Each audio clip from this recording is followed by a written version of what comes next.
నీకు నాకున్న తేడా అది. సచివాలయమే లేకుండా పరిపాలన భవనానికే రాకుండా వాళ్ళకి పట్టొచ్చిందంట. ప్రతిరోజు రోజుకు 18 గంటలు పనిచేసే నాకు మా సీతక్కకు పరిపాలన మీద పట్టు రాలేదంట. ఇది ఎట్లా విశ్లేషిస్తారో మీరు అందరు చదువుకున్న వాళ్ళు మిమ్మల్నే విశ్లేషించమని అడుగుతున్నా. తెలంగాణ సమాజాన్ని విశ్లేషించమని అడుగుతున్నా.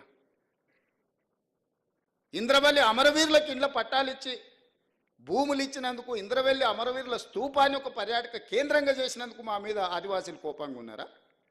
లేకపోతే సమ్మక్క సారలమ్మ జాతరని అద్భుతంగా నిర్వహించినందుకు మా మీద కోపంగా ఉన్నారా? లేకపోతే యాదగిరి గుట్టని యాదాద్రి నువ్వు చేస్తే తెలంగాణ ప్రజల యొక్క ఇష్టదైవం యాదగిరి గుట్ట లక్ష్మీ నరసింహస్వామి, ఆ పేరును కూడా తెలంగాణకు వదలలే. నాకు చాలామంది యాదగిరి అని మిత్రులు ఉన్నారు. ఆయన యాదాద్రి మారవంగానే నా దగ్గరకు వచ్చి, సార్ మరి ఆ గుట్ట మీద చూసి మా తల్లిదండ్రులు యాదగిరి అని పెట్టారు, అది మారింది, ఇప్పుడు మా పరిస్థితి ఏందని.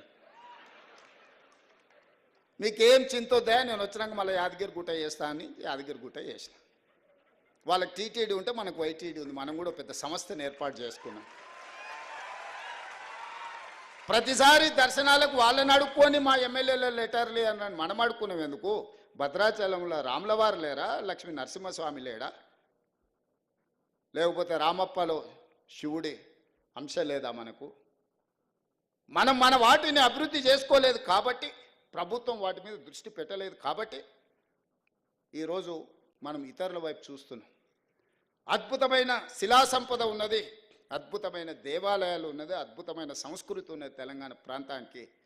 అందుకే ఈరోజు మనం ఎండోమెంట్స్ పాలసీ తీసుకొచ్చి టూరిజం ప్రమోషన్లో భాగంగా ఈరోజు వీటన్నిటిని అభివృద్ధి చేయాలని మనం ఒక పాలసీ తీసుకొచ్చినాం ఆల్రెడీ.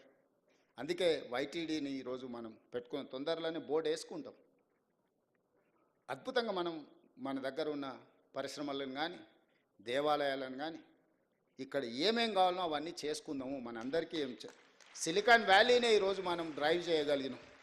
నిన్ననే మెక్డొనాల్డ్స్ హైదరాబాద్లో మా కార్పొరేట్ ఆఫీస్ పెట్టుకుంటాం, ఇండియాలోనే హైదరాబాద్కి వచ్చారు. బయోటెక్లో ప్రపంచంలోనే పేరెన్నికగా నామ్జైన్ అమెరికాలో ఉంటుంది. ఫస్ట్ టైం వాళ్ళ దేశాన్ని వదిలి బయటకు వచ్చారు, హైదరాబాద్కి వచ్చారు. హెచ్సిఎల్ వాళ్ళు 15,000 మంది, 1,00,000 మంది ఈరోజు వాళ్ళు ఎంప్లాయీస్ తెలంగాణలో. కాగ్నిజెంట్, విప్రో, ఇన్ఫోసిస్, ప్రపంచంలోనే అత్యధికంగా ఉద్యోగులు ఉన్న వాళ్ళ వ్యాపార సంస్థల్ని హైదరాబాద్లో విస్తరించుకున్నారు. ఇవన్నీ కూడా మనం వచ్చిన తర్వాత ఒకరొకరిని వాళ్ళని కలిసి అవసరమైతే వాళ్ళ ఆఫీసులకి వెళ్ళి ఈరోజు ఇన్ఫ్లేషన్ అంటే ధరల నియంత్రణ.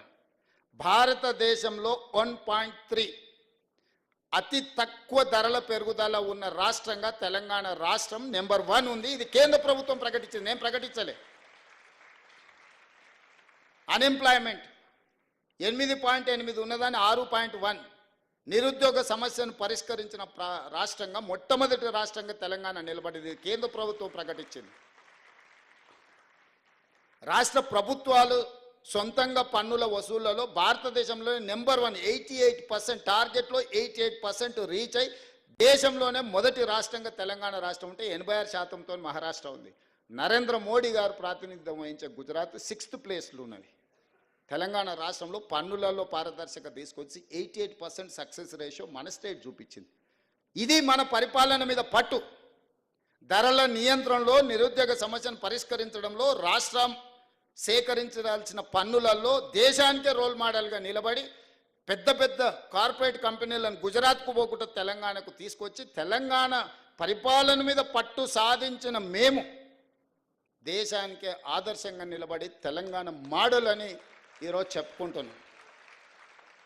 ఆయన అంటాడు, మిస్ యూనివర్స్ హైదరాబాద్లో ఎట్లా కండక్ట్ చేస్తారని. ఏంద్రా నాయన నీ బాధ, నీ దుఃఖమేంది? ఏంది అసలు ఆయన ఆవేదన ఏందో, బాధ ఏందో, దుఃఖం ఏందో నాకు అర్థం కాలే. ఒక అద్భుతమైన అవకాశం పర్యాటక రంగానికి ఇది. 140 దేశాలకు సంబంధించిన ప్రతినిధులు అందరూ మన హైదరాబాద్ రాష్ట్రానికి 25-26 రోజులు ఉండబోతున్నారు. మే 7th నుంచి మే 31st వరకు ప్రపంచ దేశాలన్నీ మన నగరంలో, మన ప్రాంతంలో, not only in Hyderabad, Warangal 1000 స్తంభాల గుడి కావచ్చు, రామప్ప గుడి కావచ్చు, పర్యాటక ప్రాంతాలు ఏవేవైతున్నాయో తెలంగాణ రాష్ట్రంలో అన్ని వాళ్ళు పర్యటించబోతున్నారు. తెలంగాణలో ఉన్న ప్రసిద్ధి చెందిన పర్యాటక క్షేత్రాలన్నిటి దగ్గర ఈ ప్రపంచ అందగత్తెలు ముందర అక్కడికి వచ్చి అక్కడ మిస్ వరల్డ్ కాంపిటీషన్స్ మన రాష్ట్ర ప్రభుత్వం నిర్వహించబోతుంది. ఎంత గొప్ప అవకాశము! 72సారి ఇప్పుడు నిర్వహించేది.